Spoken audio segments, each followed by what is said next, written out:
This case takes place in Bristol, in the United Kingdom.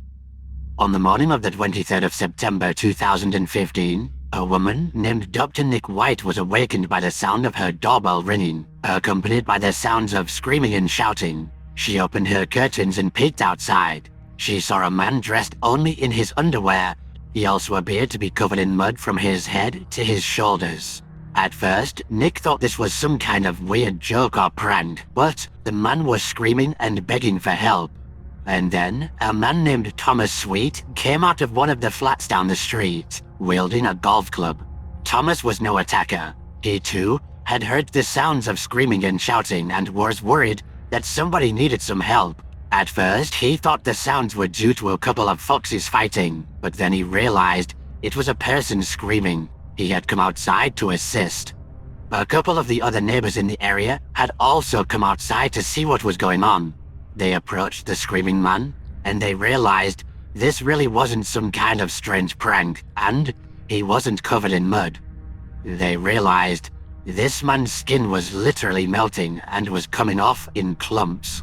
The man's name was Mark van Dongen. Mark was 28 years old and was originally from the Netherlands. He had moved to the UK to study. He worked as an engineer and had a long-term girlfriend, a 48-year-old woman named Belinda Wallace. The couple had met in 2010. Belinda was a fashion student and was almost 20 years older than Mark. In August of 2015, the relationship had broken down. Mark's friends said they would often see scratches all over his body, and on one occasion, Belinda had poured boiling water on him as he slept. So Mark did the right thing and he left the relationship. He had also met somebody else. On the 2nd of September 2015, 21 days prior to Mark being found in the street, Belinda had got onto her computer and began searching a certain topic: acid attacks. She looked at 82 cases of these attacks and what had happened to the victims. After she had browsed on some of the various sites, she went onto Amazon and was able to purchase a bottle of concentrated sulfuric acid. On this very same day, Mark called the police and told them that Belinda had been harassing him and his new girlfriend. Belinda had called Mark's new girlfriend numerous times on the phone, but when she picked up, Belinda wouldn't say anything. She would just stay silent in an attempt to be intimidating. Belinda had also told Mark that if he was really to leave her, she would take her own life. The police contacted Belinda and warned her to stop. Mark also called his father on this day too. He told his father that he was genuinely scared of Belinda. He explained about the scratches and the boiling water. He was fearful that she may do something else. Despite his fears, on the night of the 22nd of September, Mark went round to Belinda's flat to reiterate that their relationship was indeed over, and to try and make some kind of amends.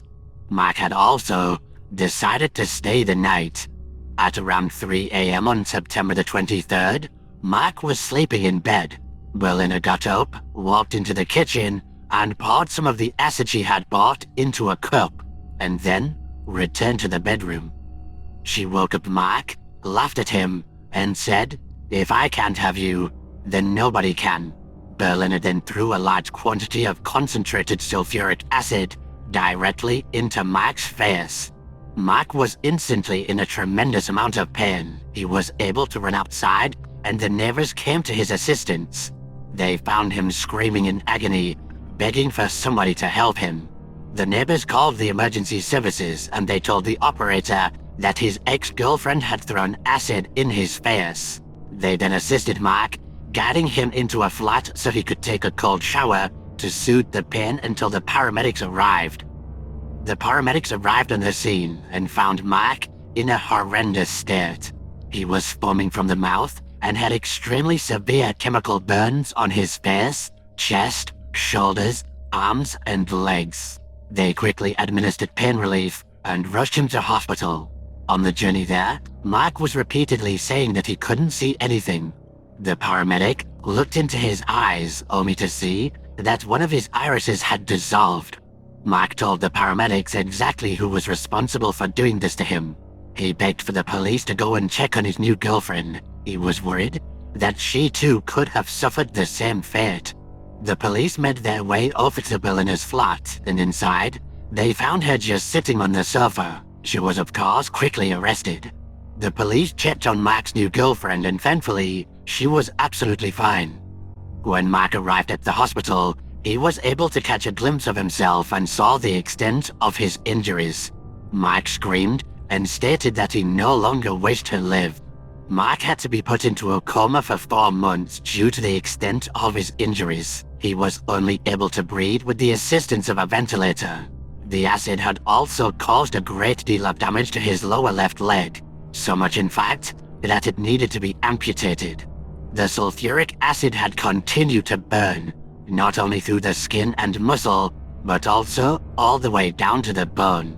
The acid had destroyed the membrane surrounding them, and some of Mark's bones were full of cavities. It caused him an unbearable amount of pain. Mark's nose had been completely destroyed, along with one of his ears too. The police searched for Mark's family so they could contact them and let them know what had happened. His family lived in the Netherlands, so it took around 10 days, but they were able to find them. Once hearing the news, his family rushed to his side to be with him. When Mark's father arrived, the hospital staff told him where he could find Mark. He perhaps didn't fully know the extent of Mark's injuries, as when he arrived on the ward, he looked for his son but couldn't see him anywhere. He returned to the desk and told them they had made a mistake, but they hadn't. Mark's injuries made him completely unrecognizable even to his own father. Mark eventually came out of the coma, and when he did, he only had movement in his mouth and tongue. He communicated by sticking out his tongue when his father pointed to a letter on an alphabet board. After some time in recovery, he was able to start talking again, but he was paralyzed from the neck down. Mark became deeply depressed. The pain, the trauma, and not being able to move took a huge toll on his mental health. Mark's injuries were so severe that the police decided that the pictures should never be released. From now on, Mark would need a lifetime of constant and dedicated care. On the 22nd of November 2016, a care home was found for Mark in Gloucester. Only one night at this care home, Mark called his father and pleaded with him to come to Gloucester to pick him up. Mark's father drove 800 miles to his son at the home. Once he entered, he found Mark in his room, covered in his own feces. Mark's father promised him he would get him out of there as soon as possible. Mark's family and friends were able to hire a private ambulance and managed to get Mark back to his country. They found him a care home with much better care. If things weren't already bad enough, Mark developed a lung infection. A tube needed to be inserted into his throat to remove liquid. The operation would mean that Mark would no longer be able to talk. Speaking to his family was the only thing that was keeping Mark going. Now unable to talk, Mark decided that he wanted to apply for euthanasia. Euthanasia is legal in Belgium, and Mark's application was granted. On the 2nd of January 2017, Mark and his father spent some quality time together for the last time. The doctors came, and at 7:15 p.m. he was pronounced dead. Mark passed away at the age of just 29. And the trial would begin in 2018. Belinda's defense argued that Mark had died at the hands of the doctor in Belgium during the euthanasia process, rather than at Belinda's hands, and thus, she could not be guilty of his killing. Belinda also accused Mark of being controlling and violent, and claimed she believed that she was throwing a glass of water at him, not acid. She also said that Mark had left the acid on the side of her bed, hoping she would drink it in the middle of the night. Belinda made up numerous lies and excuses for what she did to Mark. What Belinda's search history showed an obsessive amount of premeditation. She had looked at many stories of acid attacks. She knew exactly what she was doing, and she wanted to destroy Mark's life in the cruelest of ways. She had also tested out the acid beforehand on a table. She knew full well how corrosive the acid was. The judge overseeing the case called the attack premeditated, sadistic, malicious, and callous. She stated that Belinda was manipulative, controlling, and dangerous. The judge said to Belinda, "Your intention was to burn, disfigure, and disable Mark so that he would no longer be attractive to any other woman. It was an act of pure evil. When the judge read out the extent of Mark's injuries and how he suffered following the attack physically and mentally, Berliner showed absolutely no signs of remorse. Instead, she just continued to lie about Mark and about what's happened.